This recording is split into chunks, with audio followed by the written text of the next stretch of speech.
Hello, I hope this finds you well.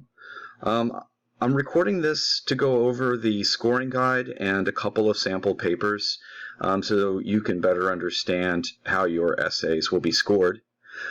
This is the scoring guide here, at least the top of it.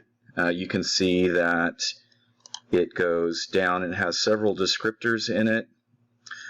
You're scored for your paper from 1 to 5.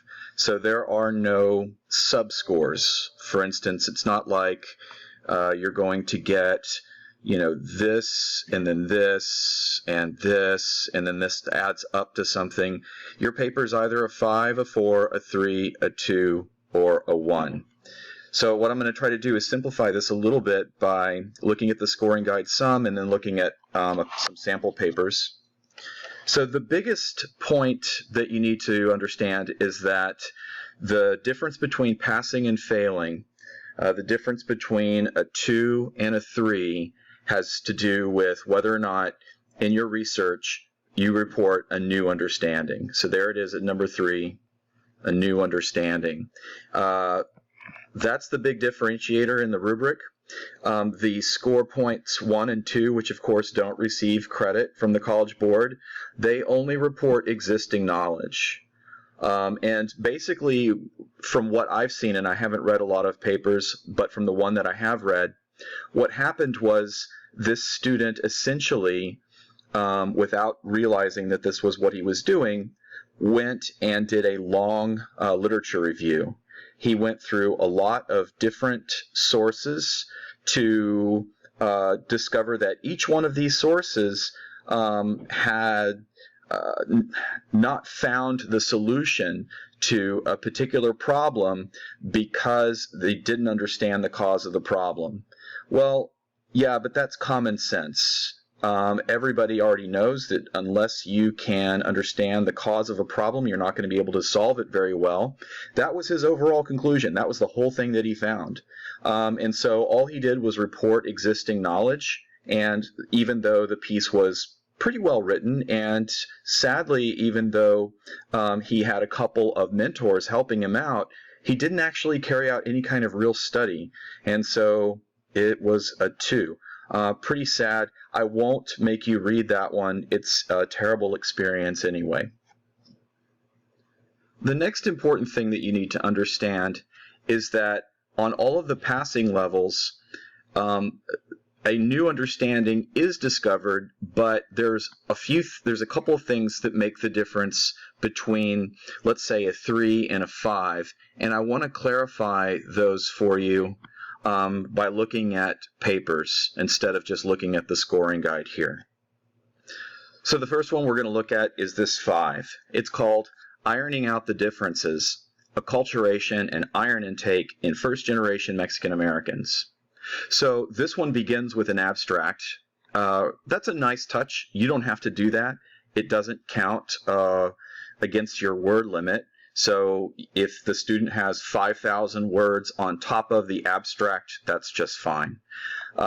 Here is the literature review, the introduction. Now, what the literature review does for this one is it takes us into the issue, which is immigration from Mexico to the United States. It provides the context for the particular issue that the student is going to explore, which is the diet that immigrants end up taking up. So what the student is reporting on here in the literature review is that when immigrants come to the United States, they often want to keep their dietary practices because that's part of their culture.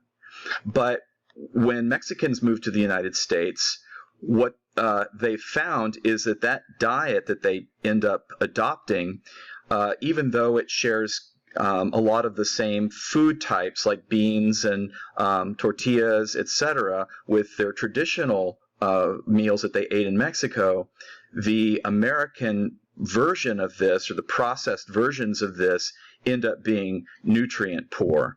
They run nutrient deficits because they're not getting enough nutrition in this diet. And so this person identifies this as a problem and begins to state the problem here. But that problem is going to get narrower and narrower because this writer needs to take us to the specific gap that he found. So what we find by here is that what's most interesting to this writer is the iron deficiencies that show up in this diet. And so he talks here about the iron deficiencies and why that's a really bad thing. Obviously, iron deficiencies, hold on, this is a little... Okay, still learning how to use Screencast-O-Matic. So anyway, the iron deficiencies obviously can produce some pretty serious health problems, and so we go a little bit into that. As we progress through this paper, we're getting more and more narrow in focus, and it turns out that the student found a gap. The gap is that the current research only posits that, or it sort of hypothesizes that the reason for these nutritional deficits and iron deficits is that Mexican immigrants, often being lower income when they arrive here, are eating mostly fast food and processed food. But that's never actually been proven, and their diet's never been really systematically studied. And so this student comes up with this particular question. He says, and this is over here on the side, he writes, "The uncertainty of the effects of acculturation on iron content of first-generation Mexican-Americans' homemade foods, coupled with the large amount of first-generation Mexican-Americans in Maricopa County, leads to the question, how has the acculturation influenced the presence of iron in the homemade Mexican foods prepared and consumed by low-income, first-generation Mexican-American households in Maricopa County, Arizona?" So a couple of things make this gap clear. One, of course, it's regional. We're focused on Maricopa County, Arizona, and also we're focusing on the foods that they're preparing at home. So homemade Mexican foods prepared and consumed by low-income households in Maricopa County.